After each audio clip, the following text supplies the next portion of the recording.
Dutch Bangla ব্যাংকে আনুষ্ঠানিকভাবে কার্যকর হলো নেতৃত্বের পরিবর্তন। ব্যাংকটির নতুন ব্যবস্থাপনা পরিচালক ও প্রধান নির্বাহী কর্মকর্তা হিসেবে দায়িত্ব নিয়েছেন মোহাম্মদ এহতেশামুল হক খান। গতকাল শনিবার নতুন কর্মস্থলে যোগ দিয়ে দায়িত্বভার গ্রহণ করেন তিনি। ব্যাংকটির পক্ষ থেকে প্রকাশিত এক বিজ্ঞপ্তিতে এই তথ্য জানানো হয়েছে। বয়সসীমা পূর্ণ হওয়ায় ডাচ বাংলা ব্যাংকের বিদায়ী এমডি আবুল কাশেম মোহাম্মদ শিরিনের নিয়মিত চাকরির মেয়াদ শেষ হয় 6 ফেব্রুয়ারি। টানা 8 বছর দায়িত্ব পালনের পর তিনি বিদায় নেন। নতুন এমডি মোহাম্মদ এহতেশামুল হক খান ডাচ বাংলা ব্যাংকের জন্য নতুন কোনো মুখ নন।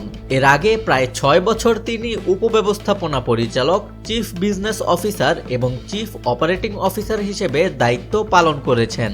2003 সালে ডাচ বাংলা ব্যাংকে যোগ দেওয়া এহতেশামুল হক খান 2 দশকের বেশি সময় ধরে ব্যবসায়িক সম্প্রসারণ, প্রযুক্তি নির্ভর সেবা ও মানব সম্পদ উন্নয়নে গুরুত্বপূর্ণ ভূমিকা রাখেন। তার ব্যাংকিং ক্যারিয়ার শুরু হয় 1995 সালে বেসিক ব্যাংকে। মোট অভিজ্ঞতা 30 বছরেরও বেশি। তিনি জাহাঙ্গীরনগর বিশ্ববিদ্যালয় থেকে অর্থনীতিতে স্নাতক ও স্নাতকোত্তর এবং নর্থ সাউথ বিশ্ববিদ্যালয় থেকে MBA ডিগ্রি অর্জন করেন। অভিজ্ঞতা ও অভ্যন্তরীণ নেতৃত্বের ধারাবাহিকতায় ডাচ বাংলা ব্যাংকের সামনে শুরু হতে যাচ্ছে নতুন এক অধ্যায়। সিটিজেন্স ভয়েস, দেশ ও মানুষের সংবাদ।